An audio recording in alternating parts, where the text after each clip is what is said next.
तो hey guys, welcome to my channel. आज हम इस वीडियो में करने वाले permutation combination chapter.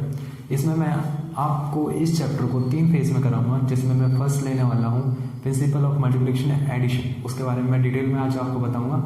And next जो 2 लेक्चर्स आएंगे, वीडियोस आएंगे, उसमें मैं आपको परमुटेशन एंड कॉम्बिनेशन लूँगा।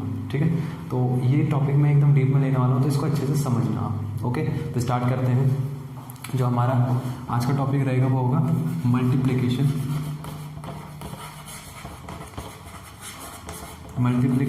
एंड एडिशन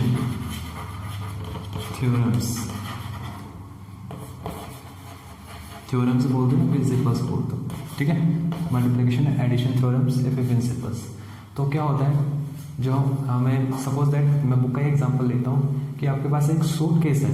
ठीक है, उसमें लॉक लगा है 4 डिजिट का।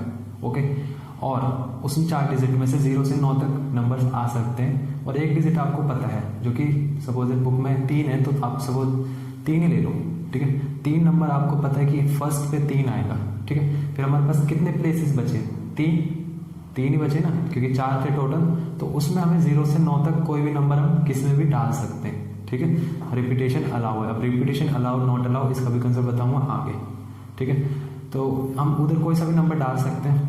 तो इसके नंबर ऑफ पॉसिबल कितने वेज हो सकते हैं, कितनी कब हमारा सूटकेस खुलेगा।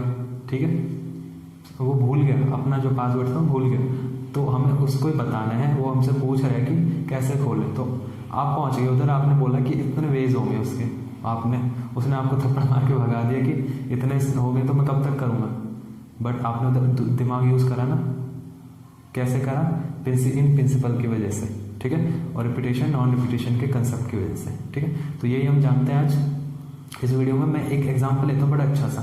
ठीक है, बुक में है, वही वाला एग्जांपल लेता हूँ। देखो, 2 बच्चे हैं, या फिर आप ही ले लो। आप जब भी दुकान पे जाते हो कपड़े खरीदने, तो आप मैचिंग के खरीदते हो, मतलब शर्ट ही होनी चाहिए, पैंट ही होना चाहिए, तो मैचिंग का खरीदते हो। तो हमारे पास सेम तरीके से 3 पैंट्स हैं। ठीक है, एंड 2 शर्ट्स हैं। ओके, 2 शर्ट्स हैं। तो हम कितने तरीके से ड्रेस अप हो सकते हैं, मतलब कितने तरीके से हम इन्हें पहन सकते हैं, कितने तरीके से। ठीक है, तो इसका मैं और इस टाइप के क्वेश्चंस को हमेशा ट्री डायग्राम से करते हैं। ठीक है, इन थ्योरम का यूज़ भी इसमें ही है, बट इसको हम ट्री डायग्राम से करते हैं, याद रखना आप। देखो कैसे करेंगे। मैं एक बार आपके लिए क्वेश्चन भी पढ़ देता हूँ। तो क्वेश्चन में हमसे बोला है कि आप कंसिडर करो कि एक मोहन है, लड़का नाम उसका, 3 पैंट्स हैं उसके पास, चॉइस करने के लिए 2 शर्ट्स हैं। तो कितने तरीके से वो ड्रेस अप हो सकता है। ठीक है, यही क्वेश्चन में। तो देखो, 3 पैंट्स मान लो, P1 है पहला पॉइंट, P2 है और तीसरा P3 है। ठीक है, एंड जो शर्ट्स हैं 2 हैं। ओके, 2 शर्ट्स हैं उसके पास। तो पहले तो P1 के साथ वो बनाकर हमारा एक क्या दे देगा, हमें P1 S1 दे देगा। ठीक है, एंड दूसरा P2 के साथ बनाकर हमें दे देगा वो P2 S2 दे देगा। तीसरा P3 के साथ बनाकर हमें P3 S1 दे देगा, सॉरी S1 होगा। ठीक है, एंड अब P1 हमें S2 के साथ बनाकर P1 S2 दे देगा, P2 S2 के साथ बनाकर P2 S2 दे देगा, एंड P3 S2 के साथ बनाकर P3 S2 दे देगा। तो कितने नंबर ऑफ वेज हो गए? टोटल 6 हो गए। ठीक है, अब ये तो हम कर रहे हैं ट्री डायग्राम से।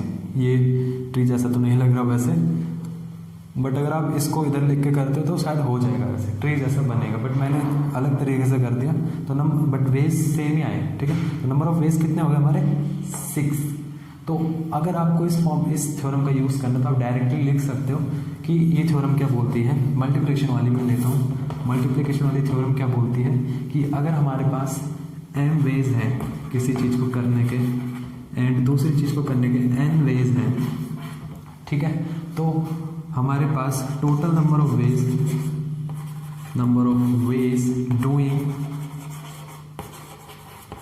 Doing both are m into n, तो 3 इंटू 2 दैट्स वाई 6। समझ रहे हो? ठीक है, इस तरह से। तो इसमें m इंटू n हो गया ये क्यों, और इसमें एक चीज़ और समझनी है आपको, वो ज़रूरी है कि हम मल्टीप्लिकेशन क्यों यूज़ कर रहे हैं। क्वेश्चन में बोला है how many ways he can dress up, कितने वे से वो ड्रेस मतलब ड्रेस पहन सकता है सारी ये। तो हम इधर ये आपको लग रहा हो कि हम दोनों मतलब जो ये है इसके साथ भी बनाएगा, इसके साथ भी बनाएगा, डिफरेंट नहीं है दोनों। अगर आपसे बोले क्वेश्चन में कि कितने तरीके से वो शर्ट चूज कर सकता है और कितने तरीके से वो पैंट चूज कर सकता है, ठीक है। बट क्वेश्चन में क्या बोला है हमसे, कितने तरीके से ड्रेस अप हो सकता है, तो हम इधर दोनों चीज़ों का यूज़ कर रहे हैं ना।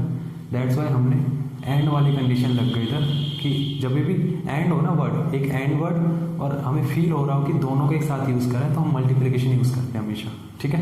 एंड अगर मैंने क्या बोला था, अगर बोले हमसे कि हमारे पास 3 शर्ट्स हैं, 3 पैंट्स हैं, 2 शर्ट्स हैं, उसमें से हमें कितने तरीके से वो शर्ट्स को पहन सकता है, कितने तरीके से पैंट को पहन सकता है, तो अलग अलग लग रहा है ना, अलग अलग बोला है, तो नंबर ऑफ वेज कितने हो गए, कितने तरीके से वो शर्ट्स चूज कर सकता है, 2 तरीके से, ठीक है। एंड कितने तरीके से वो पैंट चूज कर सकते हैं, 3 तरीके से, तो टोटल नंबर ऑफ वेज कितने हो गए 5, 2 + 3 5। उसमें यूज हुआ हमारा एडिशन।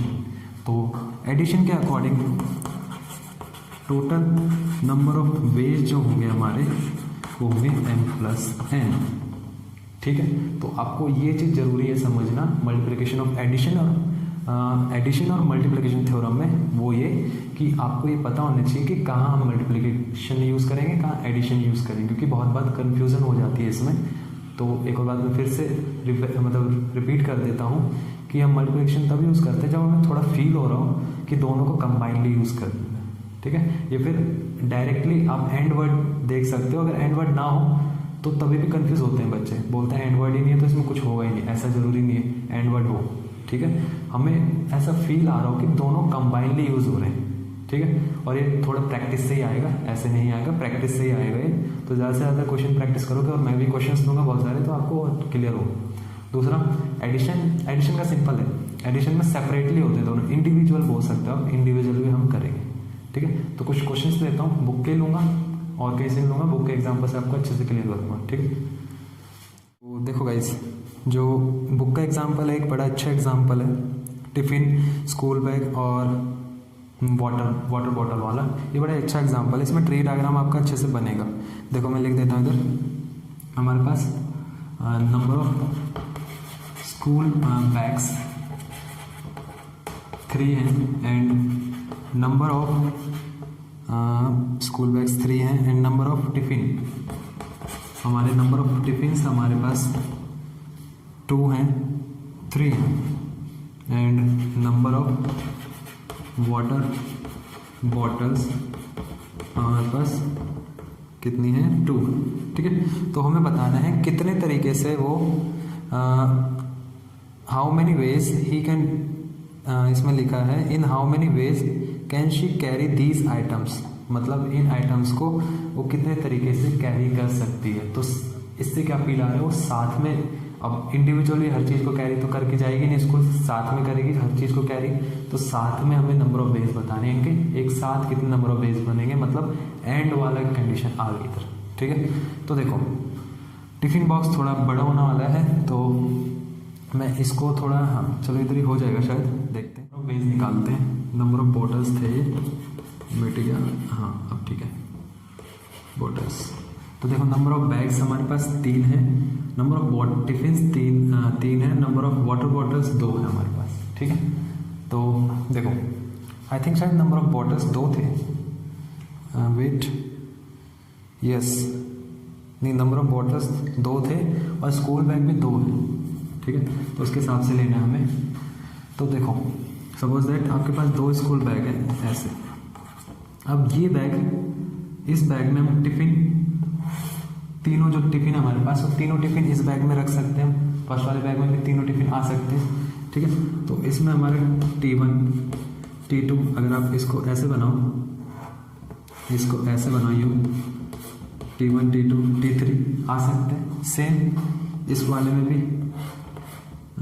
T1 T2 T3 आ सकते हैं, है ना, T1 T2 T3 आ सकते हैं। अब T1 के साथ भी अगर आप टिफिन फर्स्ट ले रहे हो उसके साथ भी अगर आप वाटर बॉटल फर्स्ट रखोगे और सेकंड भी आ सकती है T1 के साथ हम रख सकते हैं बैग में, तो इसके भी दो केसेस बन जाएंगे हमारे। आप वाटर बॉटल पर W1 ले लो, ठीक है, W2 सेम, इसके साथ भी W1 W2 सेम, इसके साथ भी W1 W2 सेम, इसके साथ भी W1 W2 एंड इसके साथ भी W1 W2 एंड इसके साथ भी W1 W2, ठीक है। अब फाइनली हम नंबर ऑफ वेज निकालते हैं। देखो बैग फर्स्ट में टिफिन और वाटर बॉटल का क्या बनेगा, B1 T1 W1 फर्स्ट पे, ठीक है। सेकेंड B1 बैग फर्स्ट में T1 और W2 भी हो सकता है,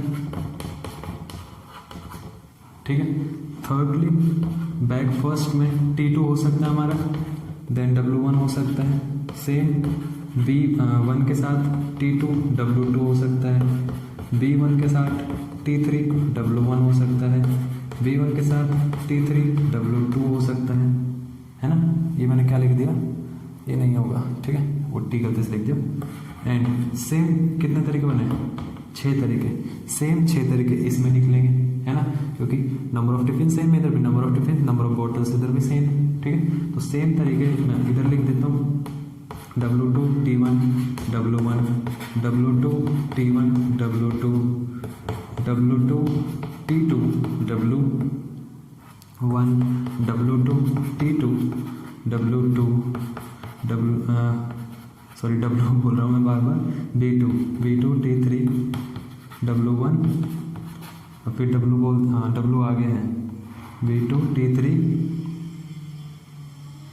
T3 W2, ठीक है। तो ये जितने भी हैं 12 वेज बनेंगे हमारे पास, ठीक है। तो आई होप आपको ये थोड़ा समझ आया होगा। इसमें देखो ट्री जैसा बन रहा है ना, इसलिए इसको ट्री डायग्राम बोलते हैं और बड़ा इजी है। आपको बस क्या करना है, आपको बस अरेंज करना है। मतलब देखो आप इसे ऐसे भी कर सकते थे, नंबर ऑफ बॉटल्स को इधर ले सकते थे, नंबर ऑफ बैग को इधर ले सकते थे, बट नंबर ऑफ बैग्स को इधर ही क्यों लिया है, इसका भी रीज़न है कि वो चीज़ इसके अंदर आने वाली है ना। बड़ा चीज़ क्या है, यही है ना बैग। अब ऐसा हर एग्जाम्पल में नहीं होता, ठीक है, आप हर एग्जाम्पल में करने लग जाओ, बट हमें अप्रोप्रिएट करके चलना है कि हमारा एकदम सिस्टमेटिक बन जाए कि जो वाटर बॉटल है वो टिफिन के साथ ही आएगी और B1 में आएगी, ठीक है, ऐसे। अब ऐसा तो होगा नहीं वाटर बॉटल में बैग आएगा, ठीक है, ऐसा नहीं होगा। तो इसलिए हमने बैग पहले लिया सो दैट हमारे जो पॉइंट जितने भी नंबर ऑफ वेज है ईजिली बन जाए, ठीक है, इसलिए बन लिया है मैंने, ठीक है। अब और एग्जाम्पल लेते हैं थोड़े से। तो देखो गाइस, इस एग्जाम्पल से आपको ये भी क्लियर हो जाएगा कि रिपीटेशन और नॉन रिपीटेशन का केस कौन सा होता है, ठीक है। तो देखो एग्जाम्पल में बोला है कि find the number of 4 letter words with और without meaning which can be form out of the letters from the word rose. जो वर्ड हमें इसमें से लेटर्स यूज़ करके वो जो वर्ड्स बनाने वो इसमें से यूज़ करने लेटर्स हमें, ठीक है। एंड क्या बोला है, where the repetition of the letters is not allowed. देखो पहले तो आप ये समझो कि रिपीटेशन कब अलाउ होता है, रिपीटेशन कब नहीं अलाउ होता। तो आप ये लिख लेना, when repetition is allowed। Repetition तब अलाउ होता है, सपोज दैट हमारे पास 4 प्लेसेस हैं और हमारे पास P वेज पूरे मतलब करने के हमारे पास जो एंट्रीज हैं जिसमें से हम नंबर भर सकते हैं वो P हैं, ठीक है।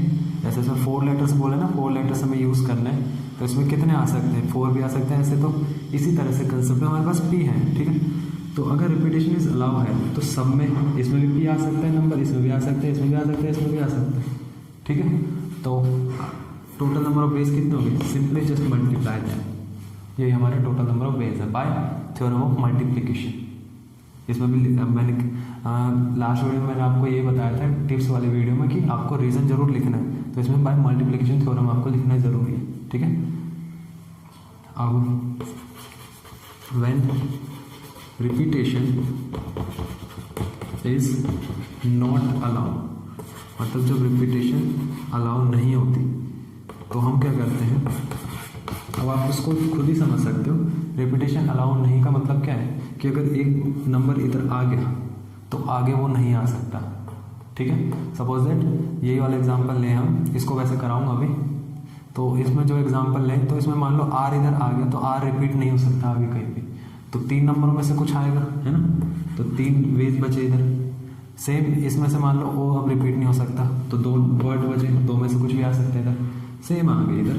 तो टोटल नंबर ऑफ वेज कितने हो गए, just multiply them by theorem of multiplication, ठीक है, और उससे आपको हो जाएगा। तो ये होता है रिपीटिशन नॉन रिपीटिशन का कंसेप्ट। रिपीटिशन में हम रिपीट कर सकते हैं, सेम नंबर को मल्टीप्लाई करते हैं। इसका एक डायरेक्ट फॉर्मूला भी आप सोच सकते हो, पी की पावर n, ठीक है, और n मतलब जितने नंबर ऑफ प्लेसेस हैं उसके हिसाब से n आएगा इधर, ठीक है, तो आप समझ सकते हैं। बट इसमें ऐसा नहीं है, तो देखते हैं इसको। और हाँ, इसी कंसेप्ट से जो आपका फैक्टोरियल वाला है ना, वो शायद इसी कंसेप्ट से बोल्ड हुआ है। तो मैथ्स में एक चीज़ और आप जान लो कि मैथ्स में अगर आप मैथ्स पढ़ते हो अच्छे से, आपको पसंद है, तो सॉल्यूशन मत देखो, आप ये देखो कि वो चीज़ आई कैसे। अगर आपने ये समझ लिया कि वो चीज़ आई कैसे, देन आपका पूरा कंसेप्ट उससे रिलेटेड खत्म हो जाएगा, पूरा आपको सब कुछ आ जाएगा उस कंसेप्ट से रिलेटेड, आपके क्वेश्चंस हो जाएंगे अच्छे से। तो अगर आपका टाइम लग रहा है, टाइम लगेगा, ये चीज़ जरूर है कि टाइम लगेगा। अगर आप उसके पीछे जा रहे हो कि कैसे आया, कैसे सोचा उसने, कैसे करा, ये सब सोचते हो, तो आपका 100% आपको कंसेप्ट अच्छे से आएगा, खुद से आएगा, किसी की जरूरत नहीं पड़ेगी, खुद से आएगा, ठीक है। तो जरूर ट्राई करना और ऐसी मैथ्स पढ़ो, ठीक है। एक तरीका है मैथ्स पढ़ने का अकॉर्डिंग टू मी, इससे आपको अच्छे से सब कुछ क्लियर होगा, ठीक है। सेकेंड टॉपिक, इस एग्जाम्पल को फर्दर प्रोसीड करते हैं। देखो हमें क्या बनाना है, क्वेश्चन नंबर फर्स्ट लिख देता हूँ मैं। हमें क्या बनाना है, 4 डिजिट का नंबर बनाना है, सॉरी वर्ड बनाना है 4 लेटर का, मैंने नंबर सोच लिया। तो इसमें से हम चारों नंबर ले सकते हैं। तो फर्स्ट जो केस है वो क्या है, व्हेन, अब मैं इसमें दोनों केस ले लेता हूँ, आपको समझ आ जाएगा। रिपीटेशन इज अलाउड, जब रिपीटेशन अलाउड है, इज नॉट अलाउड वाला लेते हैं पहले। Is not allowed, repetition allowed नहीं है हमारे पास, ठीक है। इसके मैं केसेस भी बताऊंगा आपको कितने केसेस बने, ठीक है। तो रिपीटेशन जब अलाउड नहीं है हमारे पास, तो मैंने आपको क्या समझाया था कि जो वर्ड है हमारा, अगर सपोज दैट आर इधर आ रहा है तो आर इधर रिपीट नहीं हो सकता, ठीक है। ये तीनों वर्ड्स इधर आपस में घूम सकते हैं बस। तो इतने इधर कितने, बट फर्स्ट वाला जो प्लेस है उधर तो सारे आ सकते हैं चारों, और सारे कितने तरीके से आ सकते हैं, 4 तरीके से, है ना। और इसमें 3 तरीके से आ सकते हैं, फिर 2 तरीके से, फिर 1 तरीके से। तो so by the theorem of multiplication,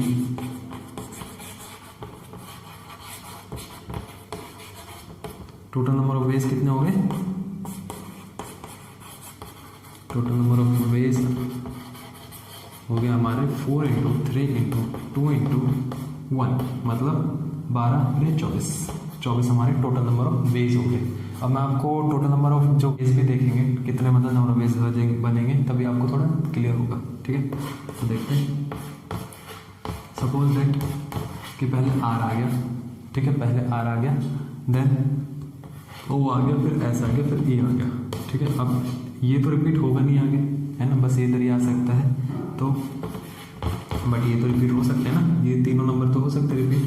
तो हम क्या करते हैं, ओ को रखते हैं, फिर इनको चेंज करते हैं, रिपीट हो गए, sorry repeat in the sense कि आगे भी रिपीट हो गए, ठीक है। फिर आर हमने दोबारा इधर लिया, अब हमने क्या करा, जो एस है वो इसको इधर ले आए हम, ओ को इधर कर दिया हमने, ये इधर रख दिया, ठीक है। एंड फर्दर हम आर को, जो एस है हमारे, इसको इधर रखते हैं और इन्हें चेंज करते हैं, तो इन्हें चेंज करते फिर से। अब दूसरा वर्ड देखो, हर किसी में डिफरेंट बन रहा है, आप देख सकते हो। फिर हमने आर लिया इधर ही, फिर हमने इधर लिया इस बार ई, और एस को मैंने कर दिया इधर ऊपर, ठीक है। एंड इधर फिर मैंने लिया आर, इधर एस को फिर मैंने दोबारा इधर कर दिया, एंड सॉरी इस बार इसको चेंज करो, हाँ ई को इधर रहने दो और ओ को इधर ले आओ और एस को इधर कर दो, ठीक है। तो देख रहे हो आप 6 वेज बन गए आर के साथ ही, टोटल आर के साथ ही टोटल कितने बन गए, 6 ways. Total number of words कितने हमारे पास, 4। तो अगर अब आर तो रिपीट हो नहीं सकता, ये हमें पता है, बट इधर ओ भी तो आ सकता है, ठीक है। तो ओ के साथ भी इतने सेम केसेस बनेंगे, सारे सेम के सेम, ओ के साथ सेम, हमारे ई के साथ भी सेम केसेस बनेंगे, एस के साथ भी सेम केसेस बनेंगे, और टोटल मिला के टोटल केस जो होंगे वो 24 केस होंगे। इसको मैंने खुद अपने आप ही डिज़ाइन, मतलब खुद ही अपने आप ही बनाए सारे कॉम्बिनेशंस, ठीक है, जितने भी नंबर ऑफ वेज हैं सारे बनाए।